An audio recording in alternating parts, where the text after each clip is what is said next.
folks, Mike here today with some thoughts here on a game called Pure Rock Crawling. As the name implies, this is an early access game available on Steam that is purely about rock crawling. So we'll go ahead and just fire off a level here with this specific vehicle. Take a look at customization and different vehicles later on. And you know what? Let's start with the very first level. So, gameplay wise, I'm going to hold the left bumper here on the controller. You'll see in the bottom right corner, you can choose between each of the 4 gears, automatic and reverse. I've tended to play this game keeping it in first gear. It's a little bit more predictable, and yeah, right trigger for throttle, left trigger for brake. You can go ahead and hit the A button to throw your handbrake on. You can choose your diff locks and your low range gearbox. And I think that's about it. There's also a first person mode if you want to go through that challenge. But I find that's a little bit too challenging. Because as you see here, the goal of this game is to get through the gates without touching the cones. And they're pretty narrow to begin with, so using the in-car view does not really give you the best. This doesn't necessarily give you the best angle and everything. So I can't see over there. So it's really is a game of you have to kind of judge it. Oh, and I touched it. So, yeah, I suppose it depends how you feel about it. I much prefer the third person. It's how the game defaults, and I think it's the way to play. But anyways, so you got 4 different vehicles, which we'll look at later. Got a couple different environments as well. Each of the environments has 3 stages. And each of these stages usually has 10 gates that we have to go through, plus the start and finish one as well. So this game aims to be generally pretty realistic. It's not perfect by any means. That's okay. So for instance here we're a little stuck. We might be able to, there we go. So we might be able to power out. We can. So real quick, for those of you who may not be super familiar with cars and kind of what the low range and the differentials do. Low range, basically it's like a lower gear for the entire transmission. So with low range I can, this is about as fast as I can go, which is not very quick, whereas high range, it's more like a typical vehicle. So it's a special crawler setup. So for differentials, actually this would be a great time. So if I turn off the diff locks, you should notice that maybe if I try and work up the hill. I'm trying to actually get myself into trouble and show off what happens. Basically, cars normally don't have locking differentials, which means only one of the tires per axle can turn. And so the problem with that is that it's usually the tire with the least amount of resistance or grip that tends to turn. There we go. Here's the situation, right? Oh, I didn't want to actually move forwards. Well, we're not quite losing grip. So when you're rock crawling, effectively, if one tire is up in the air, well, the opposite tire that's on the ground won't actually get any power. So you want to lock your differential and make sure that both wheels get the full amount of power sent to them. The problem with that is with a locked differential, you're not. Ooh, wow, that was lucky. You're not allowing different wheels to turn at different speeds, so when you're trying to turn a corner, they're both trying to turn at the same speed, which not great if you're trying to turn. So that's why you would want to turn off your differential lock. And that's kind of a rule of thumb for off-roading in general, which is don't use all your tools and get stuck, because then if you get stuck, you got no other tools to help you get unstuck, right? So usually the recommendation is, stick it in, just do rear wheel drive, don't do any differential locks, and as you get more and more difficult, you might want to engage all-wheel drive, you might want to start engaging some differential locks, but in this case, we're rock crawling, we already know what we're doing, so you might want to lock the diffs early. So yeah, in terms of maps, these are all the different areas. I know some of these may look similar, but they are similar in terms of environment, but the actual levels themselves are different.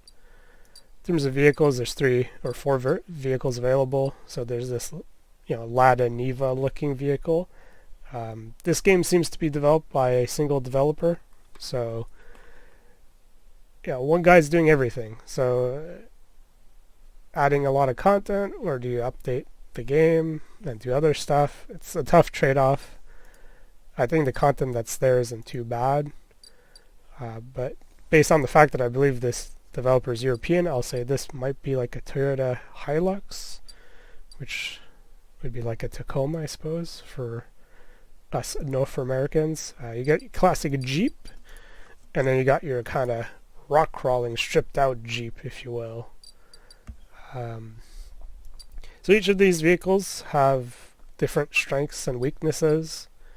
There are different things you can use and do with them. So certain levels are a bit easier with some of these vehicles. And yeah, in terms of customizations, this was a recently added thing. I could choose base colors, all sorts of base colors. I can put in a skin, which replaces the color. Vinyls are applied on top if you have a vinyl. The decals are the same across the board. The upgrades here are the same across the board, all the vehicles as well. So you have different tires. There are subtle differences, at least for me they're a bit subtle, the differences between the tires in terms of traction. I find that overall, all of the tires in this game seem to have too much grip for what they are. And so I find myself using like the old or tractor one more often, because they give you the extra ground clearance because they're a bit taller than some of the other tires, but they're also narrow, so it gives you a little bit more wiggle room when it comes time to go through the cones. Now I say that, however, the recent newer, more difficult level I just unlocked, I've started seeing a bit of a difference now, where some of these tires are actually making a bit of a difference. So the suspension, you have 1, 2, 3, 4, 5 link, as well as leaf springs.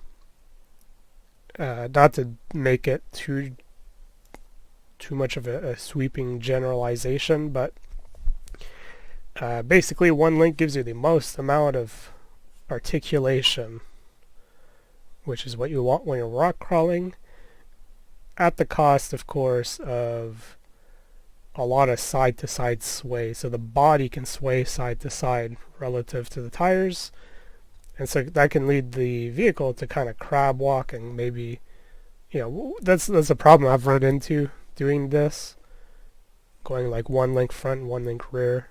It's like the rear may like start shifting over, and there's nothing I can do if I'm trying to avoid a cone, right, one of the gates. So that's why you can go from like maybe a 3 or 4 link. It's a little bit more stable. It's not as flexible, but may save you that trouble. And then there's lift kits. So if you got to go over some really high obstacles, which I think the level I'm going to do will have those, going for a high lift will help with that, at the cost of potentially flipping over. So yeah, bumper upgrades. Again, not every vehicle has every upgrade available. I could choose different tops. Here, let's do the no top. We'll leave the mud guards on. No bumpers recommended, of course, because I've definitely I've definitely grounded the bumper before. And yeah, this is the new map I just unlocked. So, real quick, there is a bit of a progression system, so I'm missing a bit of XP, as you can see the orange bar in the top right there. Also got 11,000 credits, which I've already bought all the upgrades. They don't cost super much. And I need to be level 12 for this area, so I can't play that one, but we can play one of these. Let's go ahead and choose this one. In case you're wondering, I am using the mouse for the UI. They recently put out a UI update on December 22nd, and yeah, I don't know how it was before that because I bought this during the Steam Winter Sale. But basically, controller UI, I can control the UI of the controller, but like the way it highlights menus and stuff is not consistent with how the mouse works. Oh, that sucks. And so, yeah, and sometimes like the mouse, depending where the mouse is on the screen, it just takes precedence over what I'm doing with the controller. Sometimes I press buttons, it doesn't work, so I just grab the mouse, interact with the UI that way. It's not a huge problem, but yeah, it's one of those little annoyances that you'd hope they fix eventually. Alright, so the reason I went for the high lift is that this level is pretty tough. There's a lot of tall obstacles to go and avoid. And so it's easy to bottom out. I also went for bigger tires, which make it a little bit more difficult to navigate, but they do offer more grip. So I'm hoping that offsets some of the difficulty. I'm letting the engine doing the braking there, so it helps maintain some sort of stability going down hills. And so yeah, in terms of physics, in terms of what this seemingly single developer has done, I think it's pretty good. Like, you can get into like kind of wonky situations at times where the cars may not feel as weighty as they should, and the engines don't feel as powerful as they should. Tires maybe have a little bit too much grip, but in general, I think this is pretty good. I think what it comes down to is, oh no, well that's a 2-star then. I think I had two of the gates, so that's unfortunate, but we'll keep going. But yeah, no. I'll stick it though. Yeah, we stuck it. I noticed some of the vehicles actually have mild damage being modeled too. So I don't know if that's like a testing thing or what's up with that. Yeah, I don't know. So I bought this for 14 something Canadian dollars. From what I could see, it's currently $17.50. That's the regular price. Again, Canadian dollars. So, if I were to guess, that should translate to the sell price would have been $10 US. And that was just my fault there. And normal price is probably 15 US. So I got a good three and a bit hours of content out of this game. There's still that one area I have to unlock, so I still have to replay through a bunch of levels to get enough. Oh, we got the floating rocks here. But yeah, there's a bunch of levels I have to play through again just to get more points and kind of grind out some XP there. So I got unlocked the final area that I've not played yet. So I figure maybe 4 or 5 hours, depending how good you are at the game, how much time you take to play through the levels and whatever. That's about the most you'll get, and that includes a lot of replayability. So yeah, I figure 3 hours max of like playing levels for the first time kind of deal. So I don't know. I guess it depends how much value you see in this. If you're like me and you like the Spintires Mudrunner games, like, this is pretty cool. This is like the only other thing out there that's even remotely similar in some ways. However, if you're looking for more of an actual game than the Spintires Mudrunner games, I'd look at Mudrunner and kind of ignore Spintires. Not to get into that whole discussion, but Mudrunner is the newer game from the original developer who is still supporting it. Whereas Spintires may not even be available on Steam anymore. Funny enough. But anyways, the point is there's not much out there like this. And so I enjoyed it, right? Yeah, $10 for, or I guess $15-ish for me for, 3-ish hours of gameplay, depending on how much you judge, how you judge your value out of that. You know what? I'm okay with that. I'm supporting, one guy making this thing. Sure, his early access page said this was going to be a 6 to 10 month period in early access when it launched in April 2018, and here we are, January 2021. Almost 3 years later, and it's still in early access. But yeah, I don't know. Looking at the update history, I kind of get it. The early access page basically said, yeah, I'm just gonna add. The game's done. We're just adding more content.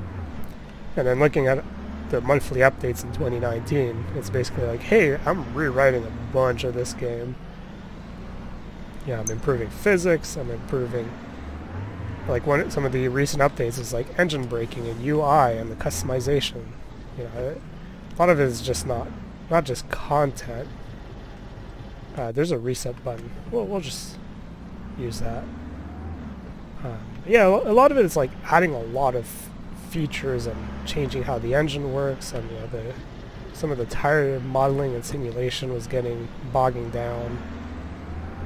Some of that's been redone, and just a lot of work's been put into this. So I can't fault the developer too much for not sticking to the original schedule, because at the end of the day, not only does this have more content, it's also a better game. Yeah, as you might see. Oh, really? Barely touched that. That's fine. As you can see, like, different vehicle for different setup. I can breeze through some of these compared to how slow I was going before. And so yeah, it's all about choosing the right vehicle with the right equipment and the right setup, and kind of attacking the levels the right way. But anyways, we'll end it here just before I hit the 20-minute mark. That is pure rock crawling. Like I said, I like this genre game. I've really liked the amount of time I spent on this, and I'll definitely keep an eye out for some of the future updates. Even through 2020, it got a lot of updates as well. Not quite monthly, but you can see some of the patch notes in the bottom right corner there. But anyways, hope you guys enjoyed. This is Mike here, and I'll see you guys in the next video.